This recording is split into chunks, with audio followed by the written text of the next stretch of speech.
इधर सरकार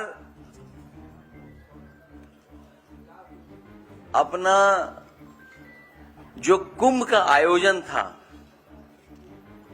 उसको बढ़ा चढ़ा करके श्रद्धालुओं के लिए व्यवस्था कम, उनके लिए इंतजाम कम, लेकिन प्रचार में बहुत आगे रहे।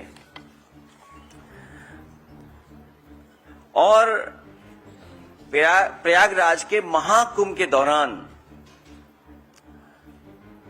इधर सोशल मीडिया पे कहने का मौका मिलता है कई बार,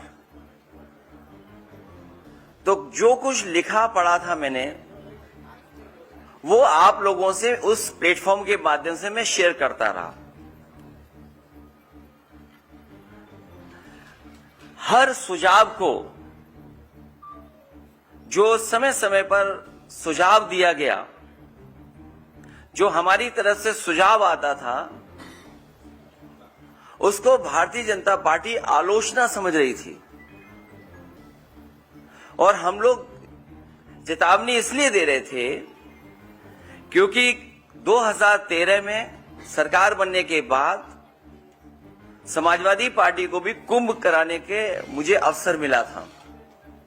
इसलिए अपने अनुभव के हिसाब से जो मैं सुझाव दे सकता था और जो मैं आशंका प्रकट कर सकता था कि संभव है ये चीजें हो जाएं, उसके हिसाब से सुझाव देने का काम हम लोग लगातार कर रहे थे। 2013 के कुंभ को अति सफलतापूर्वक संपन्न कराने के पीछे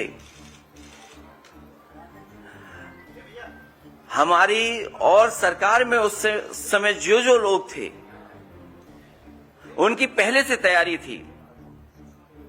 लेकिन जब 2025 का जो ये कुंभ हम लोग देखते हैं वैसी तैयारी नहीं दिखाई दी।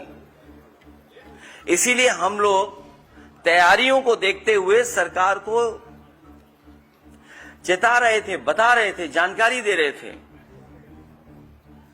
इसलिए मैंने जितनी भी सलाह बनाई है, जितने भी सुझाव दिए, उसकी एक किताब बना करके मैं अभी बाद में आपको बांटूंगा। उसके साथ साथ समाजवादी सरकार में जो कुंभ का आयोजन हुआ था, उस समय दुनिया की एक प्रतिष्ठित यूनिवर्सिटी, वहां के प्रोफेसर्स और वहां के स्टूडेंट्स ने मिलकर के कि किस तरीके से एक शहर बसाया जाता है, किस तरीके से एक शहर पूरा खत्म हो जाता है।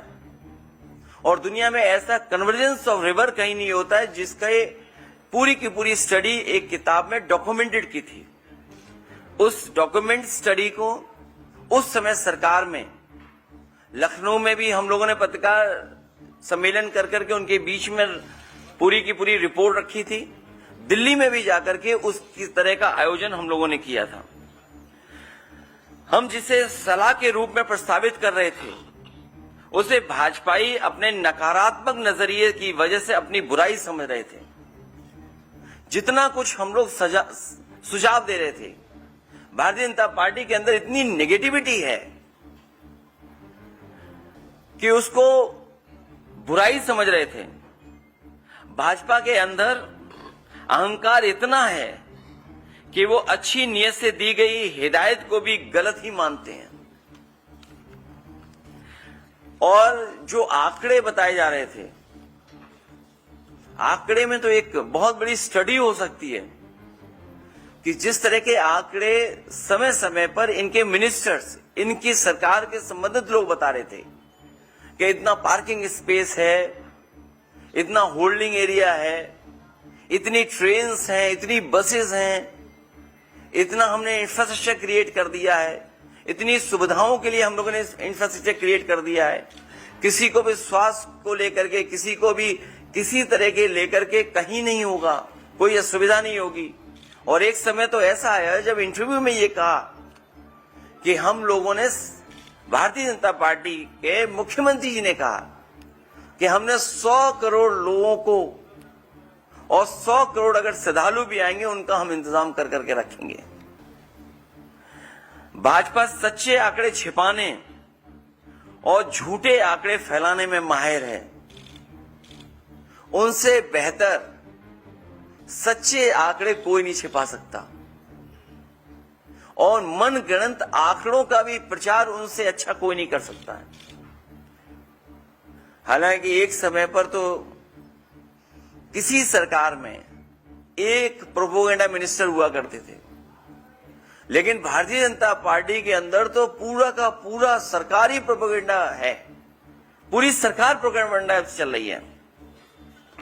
जिन्होंने ये कहा और बड़े बड़े विज्ञापन दिए कि ये पहली बार डिजिटल कुंभ होने जा रहा है, और दावा तो ऐसा किया था डिजिटल कुंभ का कि इतना डिजिटल होगा कि अगर कोई भी डेटा मांगा जाएगा तो सरकार कुछ सेकंडों में उपलब्ध करा देगी। जिन्होंने डिजिटल कुंभ कराने की योजना बनाई वो डेटा तक नहीं प्रोवाइड कर पाए। दावे यहां तक किए गए थे कि ड्रोन से पूरी निगरानी होगी, लग तो ये रहा कि ड्रोन उड़े ही नहीं है। जो लोग ड्रोन से हर चीज की निगरानी रखने में और निगरानी कैसे की जाती है उसकी समय समय पर जानकारी देते थे, सुनने में आया कि जब वक्त था जिस समय सबसे ज्यादा जरूरत थी ड्रोन की या सीसीटीवी कैमरे की या डिजिटल जो आपने कुंभ मनाया था, उस समय सब कुछ इलेक्ट्रॉनिकली बंद था या बंद करा दिया गया था।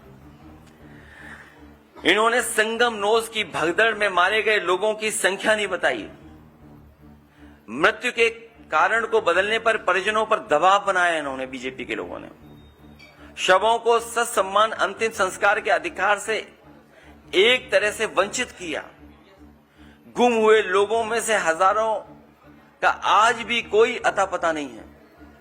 और अगर इनसे पूछा जाए कि ये जो फिगर आते थे कि इतने वर्षों बाद पहली बार कुंभ हो रहा है, तो वो उसका कोई भी आधार भारतीय जनता पार्टी के लोग नहीं बताते हैं।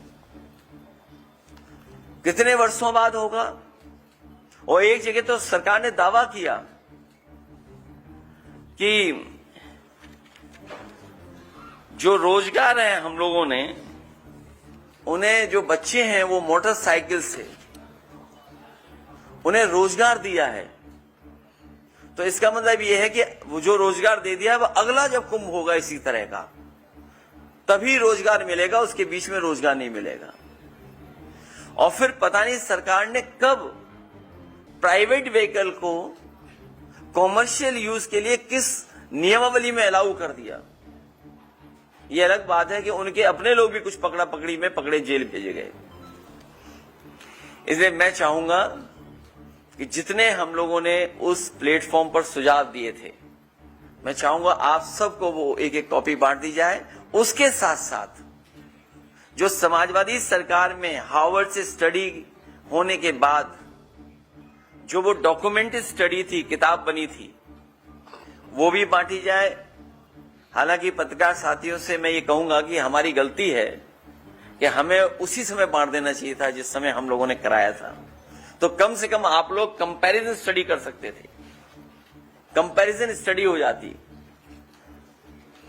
अब मुझे लगता है कि इनकी सरकार में मैनेजमेंट की स्टडी नहीं होगी।